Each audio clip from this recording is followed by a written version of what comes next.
हमारा YouTube channel SK classes में आप सभी विद्यार्थियों का हार्दिक अभिनंदन एवं स्वागत है।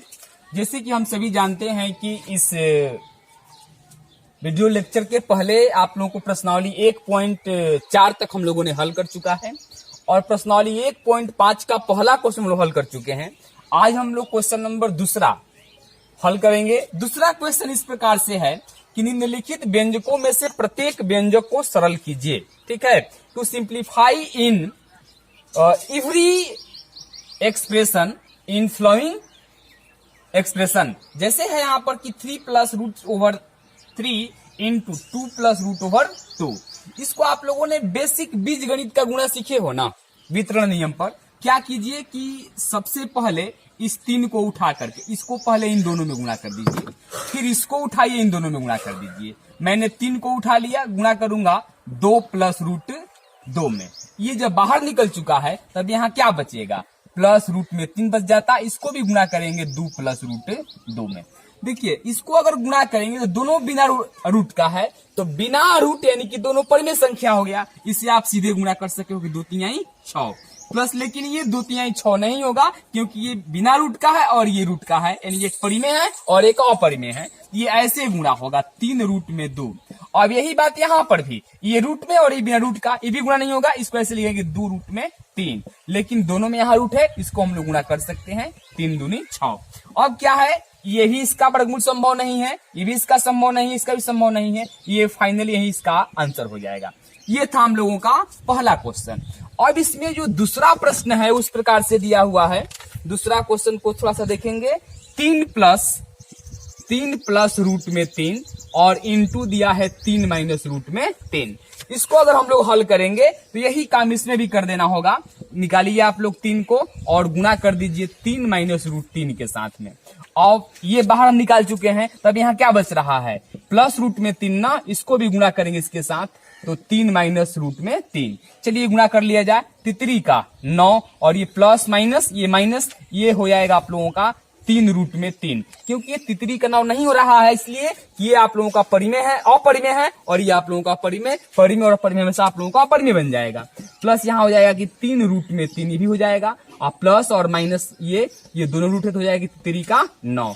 अब हमारे पास क्या है कि देखिए दोनों सेम है, एक में माइनस एक में प्लस, तो दोनों कर सकते हैं क्या, यहाँ बच गया 9 और यहाँ बचा है माइनस रूट में 9, अर्थात 9 घटाओ ये रूट लगने का मतलब कि वर्गमूल निकाल लीजिए। तो 9 का वर्गमूल क्या होगा, 3 घटाएंगे 9 में से 3 को, तो क्या बच गया है 6। यही आप लोगों का दूसरा नंबर क्वेश्चन का आंसर होगा, वो 6 होगा।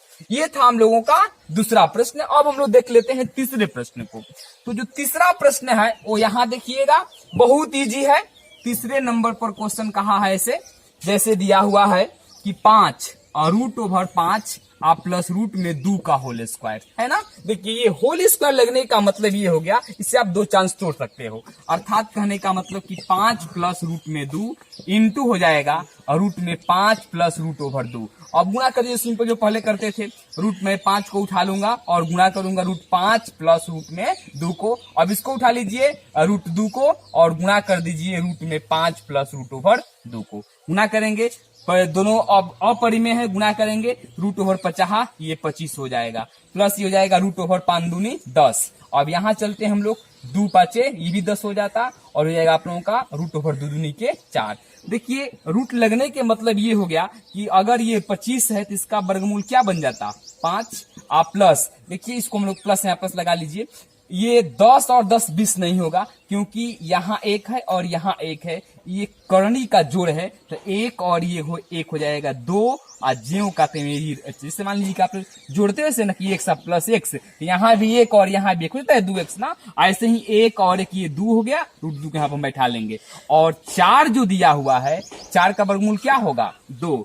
अब देखिए कि बिना रूट का कौन कौन है, यहाँ और फिर यहाँ, दोनों में प्लस है तो दोनों को हम लोग जोड़ सकते हैं। तो 5 और 2 कितना हो गया, 7, आप प्लस 2 रूट में 10। फाइनली क्वेश्चन नंबर तीसरा जो है इसका आंसर होगा 7 प्लस 2 रूट में 10। इसमें एक और क्वेश्चन है नंबर 4 पर, उसको भी देख लिया जाए। बहुत सिंपल सा प्रश्न है, इसमें घबराने की जरूरत नहीं है। आइए चौथे नंबर पर। जो चौथा प्रश्न है वो इस प्रकार से दिया हुआ है कि रूट ओवर 5 माइनस रूट में 2 इंटू है रूट ओवर 5 आप प्लस यहाँ पर 2 है। जो ये प्रश्न है वही है, लेकिन एक में प्लस और एक में माइनस है, केवल यही अंतर है। यानी कि रूट में 5 और गुणा कर दीजिए 5 प्लस रूट 2 में, और फिर -2 को निकाल लीजिए और कर दीजिए 5 प्लस रूट 2 में। चलिए गुणा हम लोग करते हैं तो 25 हो जाएगा ना, और ये प्लस हो जाएगा आप लोगों का 5 दूनी 10, ये रहेगा -2 5 10, और ये प्लस माइनस माइनस ये हो जाएगा 2 दूनी का 4। क्या ये दोनों कट सकते हैं? सेम है इसलिए, और साइन चेंज है इसलिए कट गया। 25 का वर्गमूल 5 और 4 का वर्गमूल 2, घटाएंगे 5 में से 2 को, तो फाइनली क्या बच गया? 3 बच गया। ये चौथे नंबर का ये हो गया। ये दूसरे क्वेश्चन में 4 क्वेश्चन थे, चारों क्वेश्चन हमने हल कर दिया है। नेक्स्ट हम लोग देखते हैं एक और क्वेश्चन को। क्वेश्चन नंबर जो तीसरा है वो थोड़ा सा क्वेश्चन बहुत लंबा चौड़ा लिखा हुआ है। आपको याद होगा कि पाई एक वृत्त की परिधि मान लीजिए C और उसके व्यास मान लीजिए D के अनुपात से परिभाषित किया जाता है, अर्थात पाई बराबर C/D है। यह इस तथ्य का अंतर्विरोध करता हुआ प्रतीत होता है कि पाई एक अपरिमेय संख्या है। इस अंतर्विरोध का निराकरण आप किस प्रकार करेंगे? जैसे हमारे पास क्या गिवन है, हम लोगों को दिया हुआ है कि जो पाई है ना वो पाई C/D के अनुपात में दिया हुआ है। अब बताइए, चूंकि हम लोग जानते हैं कि जो पाई है एक अपरिमेय संख्या है। पाई क्या है? एक अपरिमेय संख्या है। लेकिन अब बताइए कि अगर हमारे पास C/D है, ये अपरिमेय संख्या नहीं ना हो सकता है, यानी कि यह अंतर्विरोध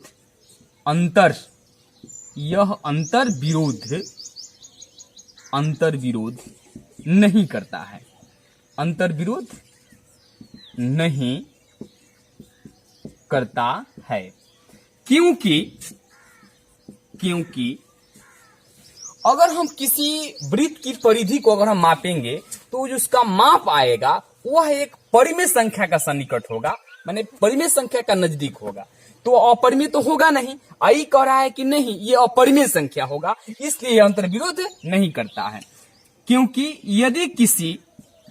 यदि किसी लंबाई को माप करने पर